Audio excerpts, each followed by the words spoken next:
For this lesson, we're going to be problem solving with combinations. We're going to be looking through a variety of examples that use our combinations in some different and common ways. So for this first example, a new type of fast food restaurant has just opened near Aurora High School called Baskin Burger. They offer 31 flavors of ice cream and 8 different toppings for their burgers: ketchup, mustard, onions, pickles, etc. There's 8 total. Their lunch special consists of a burger, a side dish of fries or onion rings, and a milkshake. And the milkshake is made of 3 scoops of ice cream. For part A, how many lunch specials have 5 different toppings on the burger and 3 different scoops of ice cream in the shake?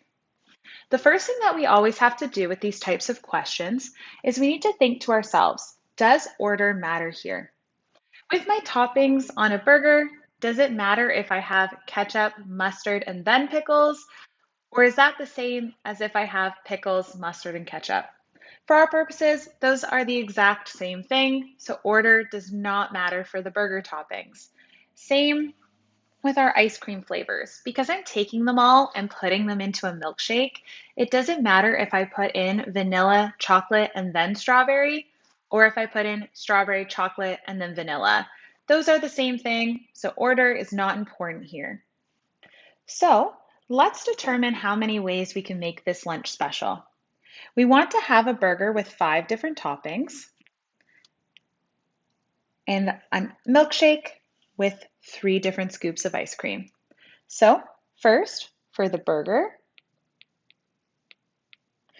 there are 8 possible toppings. We're going to choose 5.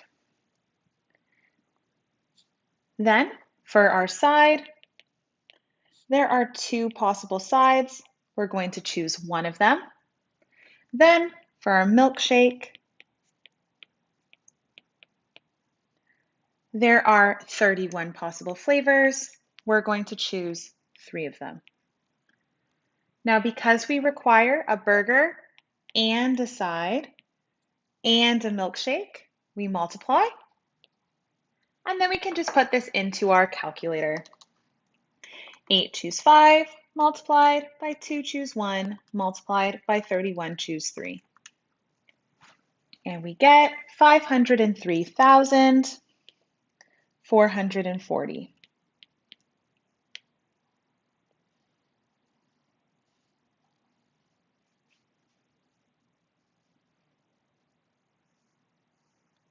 Now for example B, how many different lunch specials are there in total without restrictions?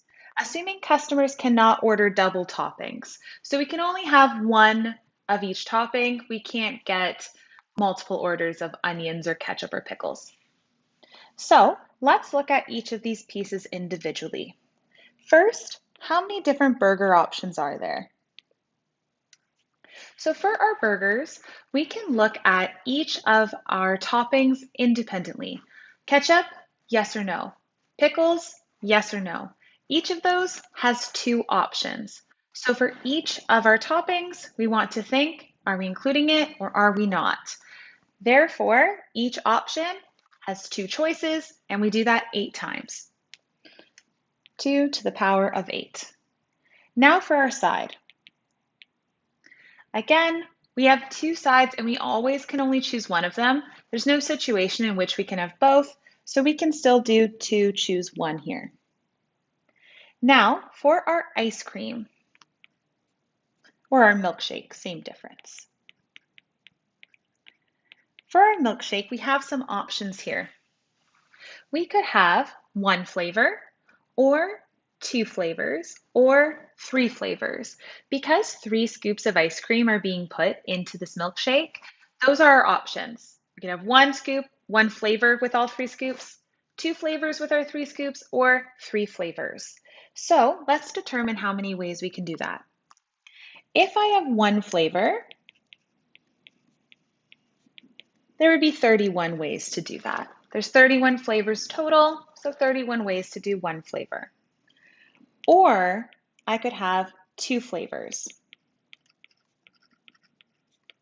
So for 2 flavors, Out of my 31 choices, I'm going to choose 2 of them. And then there's an important step here. I have to multiply by 2. This is because I can have chocolate chocolate vanilla or vanilla vanilla chocolate. These are 2 different options. So when I choose 2 of my 31 flavors, so for example, I choose vanilla and chocolate. Those have 2 different options. I could have 2 chocolates and 1 vanilla, or 2 vanillas and 1 chocolate, so I need to account for both of those. Or my 3 flavor option, which will be 31 choose 3. And for this case, it's just 31 choose 3.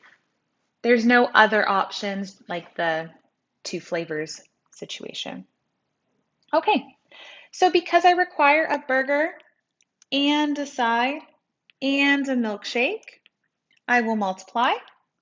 So that will give me 256 multiplied by 2 choose 1 is 2, multiplied by 31 plus 31 choose 2 times 2 plus 31 choose 3, which is 4,495. So we multiply all of those together. Oh, oops, I forgot to add the last one. Sorry, I made a small mistake there. It should have been 5,456 for my ice creams. I accidentally just did the last one. So my total here, 256 multiplied by 2 multiplied by 5,456 will give us 2,793,472 total combinations.